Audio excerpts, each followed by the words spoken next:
नमस्कार दोस्तों, आज की इस वीडियो में मैं डिस्कस करने वाला हूं जीएसटी में पेनाल्टी को लेकर जो कंफ्यूज करने वाला पॉइंट है अंडर सेक्शन 74 ए। जी हां दोस्तों, यह नया सेक्शन है। अभी जो जीएसटी में डिमांड नोटिस आएंगी फाइनेंशियल ईयर 24-25 से अंडर सेक्शन 74 ए में आएंगी। अच्छा, कंफ्यूजिंग वाला पॉइंट कौन सा है, उस चीज को हम प्रैक्टिकल एग्जांपल के साथ समझने वाले हैं। हम बात करते हैं सेक्शन 74 सब सेक्शन 11 की पेनाल्टी। इसमें पेनाल्टी लगती कब है, सबसे पहले इसको देखते हैं। अगर आपने सेल्फ असेसमेंट करके टैक्स की लायबिलिटी दिखाया और पेमेंट ड्यू डेट से 30 डेज के अंदर आपने पेमेंट नहीं किया तो मैंडेटरी पेनाल्टी आपको लग जाएगी 74(11) में। और इस चीज को हम एक प्रैक्टिकल एग्जांपल के साथ डिस्कस करते हैं।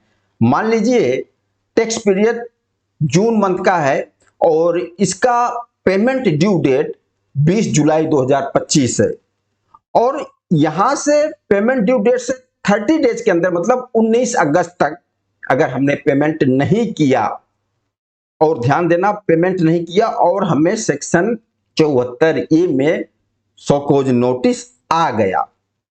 अब यह केस किसमें कवर होगा? देखो वहां पर दो केस आते हैं, एक मिस्टेक वाला एक फ्रॉड वाला, लेकिन यह क्लियर है यह केस हमारा फ्रॉड में नहीं जाएगा, अदर देन फ्रॉड ही माना जाएगा क्योंकि हमने सेल्फ असेसमेंट करके लायबिलिटी दिखाया है।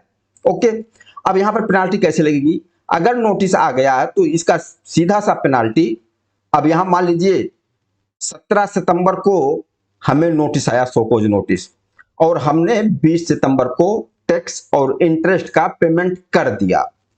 ध्यान देना, हमने पेनाल्टी नहीं पेमेंट किया है, टैक्स और इंटरेस्ट का पेमेंट कर दिया।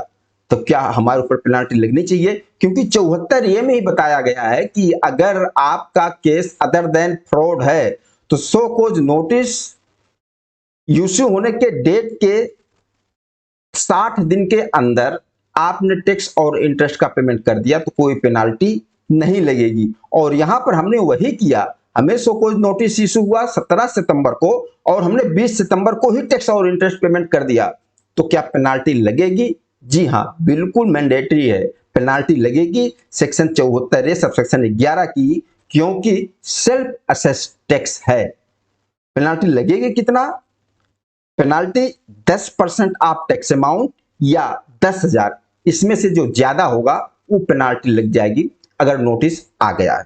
ओके, अब एक सर्कुलर देख लेते हैं, सर्कुलर नंबर 76/50 2018 का। ये सर्कुलर था कि अगर जीएसटीआर 3B फाइल करने की ड्यू डेट के बाद फाइल किया गया, जैसे जीएसटीआर 3B फाइल की ड्यू डेट 20 तारीख थी, हमने ड्यू डेट के बाद जीएसटीआर 3B फाइल किया तो हमने टैक्स पेमेंट भी ड्यू डेट के बाद ही किया, तो क्या तब भी पेनाल्टी लगेगी? लेकिन कोई नोटिस नहीं आया, ध्यान देना कोई नोटिस नहीं आया है। तो इससे पहले 24-25 से पहले जो डिमांड नोटिस था सेक्शन 73-74 में आएगा, तो यहां बताया गया कि 74 लगेगा नहीं, फ्रॉड का केस नहीं, तो सेक्शन 73(11) के हिसाब से पेनाल्टी नहीं लगेगी, इस सर्कुलर में बताया गया था क्योंकि नोटिस नहीं आया है इसलिए। और टैक्स पेमेंट लेट हुआ, जीएसटी की प्रोविजन को फॉलो नहीं किया गया, तो अंडर सेक्शन 125 के अनुसार पेनाल्टी लगाया जा सकता है। ये ऑफिसर के ऊपर डिपेंड करता है। ये सर्कुलर क्लियर करता है अगर अंडर सेक्शन 73 में नोटिस था तो 73(11) की पेनाल्टी नहीं लगेगी। अगर आपने लेट 3B फाइल किया, लेट पेमेंट किया, आपको कोई नोटिस नहीं आया है तो सिर्फ आप टैक्स और इंटरेस्ट पेमेंट कर दो। लेकिन अभी 74(11) को लेकर ऐसा कोई सर्कुलर नहीं है, आगे आएगा देखा जाएगा। लेकिन यहां तक ये मैटर क्लियर हुआ कि अगर 74(11) की पेनाल्टी लगनी है और नोटिस आ गया है तो भले ही आप सो कॉज नोटिस इश्यू होने के 60 डेज के अंदर भी पेमेंट कर रहे हो तब भी पेनाल्टी मैंडेटरी है। ये 74(11) की पेनाल्टी है। मुझे उम्मीद है कि यह मैटर क्लियर हो गया होगा। नमस्कार, धन्यवाद।